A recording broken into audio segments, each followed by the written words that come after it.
आज है 17 नवंबर, दिन रविवार। खबरों की ओर बढ़ने से पहले एक नजर सुर्खियों पर। बिहार में स्मार्ट मीटर उपभोक्ताओं को राहत, लोड बढ़ने पर पेनाल्टी से मिलेगी मुक्ति। पेनाल्टी से 1 साल तक की मिल सकती है छूट। अब घर बैठे प्राप्त करें भू अभिलेख की सत्यापित प्रति। बिहार भू अभिलेख पोर्टल पर मोबाइल से करें लॉगिन। टोल फ्री नंबर पर भी कर सकते हैं संपर्क। नियोजित शिक्षकों के लिए सुनहरा अवसर, शिक्षकों को राज्य कर्मी बनने की राह अब आसान। 26 नवंबर से 8 दिसंबर तक भर सकते हैं फॉर्म। वाहन मालिकों के लिए बड़ी चेतावनी, आरसी और डीएल जल्द करा ले। अपडेट 30 नवंबर है आखिरी तारीख, नहीं तो भरना पड़ जाएगा जुर्माना। पटना में पुष्पा 2 ट्रेलर आज होगा लॉन्च। लाखों की भीड़ उमड़ने की उम्मीद, दर्शक गेट नंबर 10 से कर सकते हैं एंट्री। बिहार में बड़ी ठंड, आईएमडी का अलर्ट। 6 जिलों में सुबह शाम रहेगा कोहरा। कोहरे में सावधानी बरतने की अपील। सूर्यवंशी आईपीएल ऑक्शन में होंगे शामिल। सचिन से कम उम्र में रणजी में किया था डेब्यू। 12 साल 9 महीने में रणजी ट्रॉफी में किया। संगठन यानी बीआरओ ने विभिन्न पदों पर कुल 400 से ज्यादा पदों पर भर्ती निकाली है, जिसमें ड्राफ्ट्समैन, सुपरवाइजर, ऑपरेटर और अन्य पद शामिल हैं। आवेदन की प्रक्रिया बीते 16 नवंबर से शुरू है। इसके लिए उम्मीदवारों को 10वीं 12वीं पास होना चाहिए और संबंधित क्षेत्र में डिप्लोमा जरूरी है। आयु सीमा 18 से 27 साल के बीच होनी चाहिए। इच्छुक उम्मीदवार आधिकारिक वेबसाइट bro.gov.in पर जाकर आवेदन कर सकते हैं। अब घर बैठे ही आप अपने भू अभिलेख की सत्यापित प्रति प्राप्त कर सकते हैं और इसके लिए आपको किसी कार्यालय में जाने की जरूरत नहीं पड़ेगी। इसके लिए आपको बस बिहार भू अभिलेख पोर्टल, हमारे स्क्रीन पर दिखाए गए इस पोर्टल पर जाना होगा। अपने मोबाइल नंबर से लॉगिन करना होगा। यहाँ आपको राजस्व एवं भूमि सुधार विभाग द्वारा उपलब्ध कराए गए सेवाओं का लाभ आसानी से मिल जाएगा। यदि आपको किसी भी तरह की परेशानी आती है तो पोर्टल पर उपलब्ध यूजर हेल्प गाइड की मदद ले सकते हैं, जो आपको पूरी प्रक्रिया समझाने में मदद करेगा। साथ ही अगर कोई समस्या उत्पन्न होती है तो आप टोल फ्री नंबर, हमारे स्क्रीन पर दिखाए गए इस टोल फ्री नंबर पर संपर्क कर सकते हैं।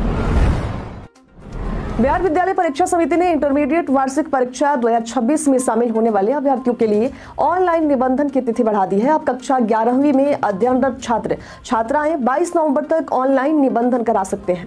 बिहार बोर्ड ने इस संबंध में स्पष्ट किया है कि शिक्षक और विद्यालयों के प्रधान जिनके स्कूलों में कक्षा 11वीं के विद्यार्थी पढ़ाई कर रहे हैं, उन्हें ऑनलाइन निबंधन फॉर्म भरने की अंतिम तिथि 22 नवंबर तक बढ़ा दी गई है। आपको बता दें कि इस प्रक्रिया के लिए फॉर्म बोर्ड की आधिकारिक वेबसाइट, हमारे स्क्रीन पर दिखाए गए इस वेबसाइट पर जाकर भरे जा सकते हैं। आने वाले नए वर्ष में स्मार्ट प्रीपेड मीटर के उपभोक्ताओं के लिए एक बड़ी राहत की खबर है। बिहार राज्य विद्युत विनियामक आयोग के पास बिजली कंपनी द्वारा एक प्रस्ताव भेजा गया, जिसके तहत उपभोक्ताओं को लोड बढ़ने पर लगने वाली पेनाल्टी से राहत मिल सकती है। दरअसल स्मार्ट प्रीपेड मीटर के उपभोक्ताओं को यह समस्या अक्सर आती थी कि वे अपने बैलेंस के बारे में सही तरीके से अपडेट नहीं होते थे और इस कारण से जब उनका लोड बढ़ जाता था तो पेनाल्टी लग जाती थी। पहले इस पेनाल्टी से मुक्ति 6 महीने तक दी जाती थी, लेकिन अब ये प्रस्ताव 1 साल तक लागू करने का है। पटना उच्च न्यायालय के निर्देश पर निगरानी अन्वेषण ब्यूरो ने नियोजित शिक्षकों से संबंधित मामले की जांच पूरी की है। इस मामले में 2768 शिक्षकों के खिलाफ 1563 मामले विभिन्न जिलों में दर्ज किए गए हैं। विभाग के प्रधान सचिव अरविंद कुमार चौधरी ने प्रेस वार्ता में जानकारी दी कि कुल 3,52,927 नियोजित शिक्षकों के प्रमाण पत्र की जांच की जानी थी, जिसमें से 80% मामलों की जांच पूरी हो चुकी है। इसके अलावा 354 मामले बिहार के बाहर के शैक्षणिक संस्थानों से जुड़े हुए हैं और उनकी जांच जारी है। निगरानी विभाग ने भ्रष्टाचार के खिलाफ जीरो टॉलरेंस की नीति अपनाते हुए कई सरकारी योजनाओं की भी औचक जांच शुरू की है। बिहार के परिवहन विभाग ने वाहन मालिकों के लिए बड़ी चेतावनी जारी की है। विभाग ने बताया कि अगर वाहन मालिक अपने रजिस्ट्रेशन सर्टिफिकेट और ड्राइविंग लाइसेंस में मोबाइल नंबर और पता अपडेट नहीं कराते तो 1 दिसंबर से जुर्माना वसूला जाएगा। जुर्माना राशि 2500 रुपए हो सकती है और आरसी डीएल निलंबित भी हो सकते हैं। वाहन मालिकों को 30 नवंबर तक अपना मोबाइल नंबर और पता अपडेट कराना अनिवार्य होगा। इसके लिए परिवहन विभाग ने ऑनलाइन पोर्टल और QR कोड स्कैनिंग की सुविधा भी दी है। बिहार के समस्तीपुर से ताल्लुक रखने वाले 13 वर्षीय क्रिकेट खिलाड़ी वैभव सूर्यवंशी इस बार आईपीएल ऑक्शन का हिस्सा बनने जा रहे हैं। वैभव, जिन्होंने रणजी ट्रॉफी, हेमन ट्रॉफी और कुछ बिहार ट्रॉफी में शानदार प्रदर्शन किया, हाल ही में ऑस्ट्रेलिया के खिलाफ अंडर 19 सीरीज में 58 गेंदों पर शतक जड़ चुके हैं। 5 साल की उम्र में क्रिकेट की यात्रा शुरू करने वाले वैभव अब तक 49 शतक और 3 दोहरे शतक जड़ चुके हैं। पिछले साल हेमन ट्रॉफी में उन्होंने 670 रन बनाए और सीके नायडू ट्रॉफी में भी बेहतरीन प्रदर्शन प्रदर्शन किया। 12 साल 9 महीने की उम्र में रणजी ट्रॉफी में डेब्यू करने वाले वैभव सबसे कम उम्र में इस प्रतिष्ठित टूर्नामेंट का हिस्सा बनने वाले हैं।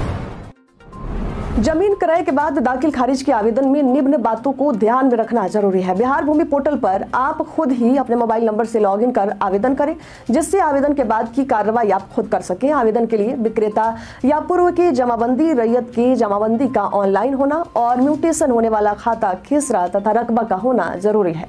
जाँच के दौरान अगर आवेदन में किसी तरह की त्रुटि पाई जाती है तो ऐसे में आवेदन वापस आवेदक के लॉगिन में सुधार के लिए लौटा दी जाएगी। गलती सुधार पर आप फिर से आवेदन जमा कर सकेंगे। ध्यान रखें कि आवेदन जमा करने के बाद एक टोकन नंबर मिलेगा और आवेदन जांच पड़ताल के लिए अंचलाधिकारी के पास जमा हो जाएगा। आवेदन सही पाए जाने पर दाखिल खारिज वाद दर्ज कर ली जाएगी। बिहार के नियोजित शिक्षकों के लिए मुख्यमंत्री नीतीश कुमार की सरकार एक बड़ा अवसर लेकर आई है। राज्यकर्मी बनने की राह अब और भी आसान होगी। बिहार विद्यालय परीक्षा समिति के अध्यक्ष आनंद किशोर ने बताया कि जिन नियोजित शिक्षकों को राज्यकर्मी बनना है वे सक्षमता परीक्षा 3.0 में शामिल हो सकते हैं। सक्षमता परीक्षा 3.0 के लिए 25 नवंबर को विज्ञापन जारी होगा। 26 नवंबर से 8 दिसंबर 2024 के बीच फॉर्म भरा जाएगा। इस बार भी परीक्षा ऑनलाइन आयोजित की जाएगी और इसमें मल्टीपल चॉइस क्वेश्चन होंगे। हालांकि एक राहत की बात यह है कि इस परीक्षा में कोई निगेटिव मार्किंग नहीं रहेगी। बिहार सरकार ने नाबालिगों के वाहन चलाने पर कड़ी कार्रवाई का निर्णय लिया है। परिवहन विभाग के ताजा आदेश के अनुसार नाबालिगों को वाहन चलाते हुए पकड़े जाने पर उनके अभिभावकों पर 25,000 रुपए का जुर्माना लगाया जाएगा। इसके साथ ही नाबालिग के अभिभावक को 3 साल तक की सजा का सामना भी करना पड़ सकता है। इतना ही नहीं, वाहन का निबंधन भी 12 महीने के लिए रद्द कर दिया जाएगा। ये कदम न केवल नाबालिगों को सड़क दुर्घटनाओं से बचाने के लिए उठाया गया है। 250 साल पुराना 2 आने का ताम्र टिकट पटना के नागरिकों को देखने का मौका मिलेगा। ये टिकट 28 नवंबर से ज्ञान भवन में आयोजित डाक प्रदर्शनी में रखा जाएगा। जबलपुर से लाए गए इस टिकट पर एक ओर पटना और दूसरी ओर उर्दू में लिखा है। इसे 20 करोड़ रुपए से अधिक मूल्य का माना जाता है। ये टिकट सूचनाओं के आदान प्रदान के लिए इस्तेमाल होता था। 3 दिवसीय इस प्रदर्शनी में ताम्र टिकट सहित कई आकर्षक डाक सामग्री को प्रदर्शित किया जाएगा। पटना जीपीयू के द्वारा 2011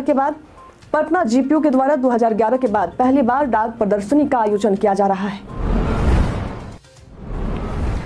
राज्य के विश्वविद्यालयों में कार्यरत उन शिक्षकों के वेतन भुगतान पर रोक लग सकती है जिनका वेतन सत्यापन नहीं हुआ है और जिनकी सूचनाएं शिक्षा विभाग के पेरोल मैनेजमेंट पोर्टल पर अपलोड नहीं की गई है। उच्च शिक्षा निदेशालय ने सभी कुलसचिवों को इस संबंध में निर्देश जारी किए हैं। इससे संबंधित मामलों में विश्वविद्यालयों के जिम्मेदार अधिकारियों पर कार्रवाई की जाएगी। इसके अलावा शिक्षा विभाग अब हर माह विश्वविद्यालयों के कुलसचिवों, वित्तीय परामर्शियों और वित्त पदाधिकारियों के साथ संवाद करेगा ताकि विश्वविद्यालयों की वित्तीय समस्याओं का समाधान किया जा सके। पटना में आज रविवार को होने वाली सेना की टेरिटोरियल भर्ती परीक्षा को स्थगित कर दिया गया है। यह निर्णय तब लिया गया जब बीते शनिवार को अभ्यर्थियों की भारी भीड़ ने भर्ती स्थल के आसपास के इलाकों में असुविधा पैदा कर दी। बता दें कि शुक्रवार रात से ही बड़ी संख्या में युवा सेना भर्ती में शामिल होने के लिए पटना पहुंच गए थे, जिसके कारण सेना भर्ती स्थल और उसके आसपास के इलाके में भारी भीड़ उमड़ पड़ी। इससे सड़क जाम की स्थिति पैदा हो गई और ट्रैफिक व्यवस्था चरमरा गई। भीड़ और जाम की स्थिति को देखते हुए आज होने वाली परीक्षा को स्थगित कर दी गई है। अगली तिथि की घोषणा जल्द ही की जाएगी।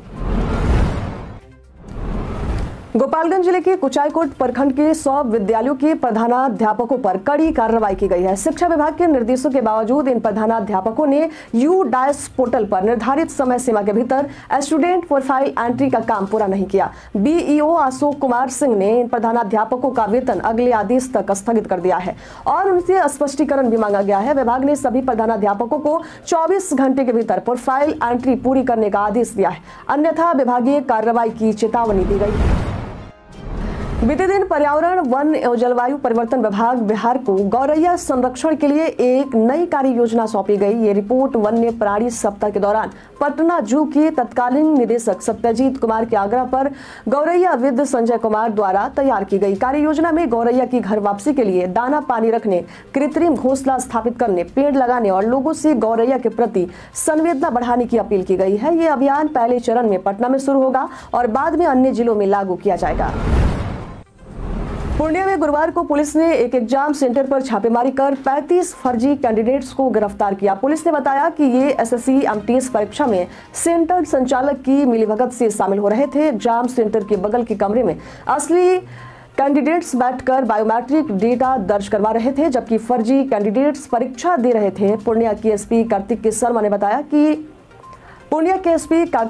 शर्मा ने बताया कि पूछताछ में सामने आया है कि गिरोह का संचालन पटना के एक लड़के और कटिहार के सेंटर संचालक रोशन द्वारा किया जा रहा था और ये नेटवर्क बिहार से लेकर झारखंड तक फैला हुआ था। जैसे कि फ्लाइंग स्क्वाड टीम की भी भूमिका संदिग्ध पाई गई।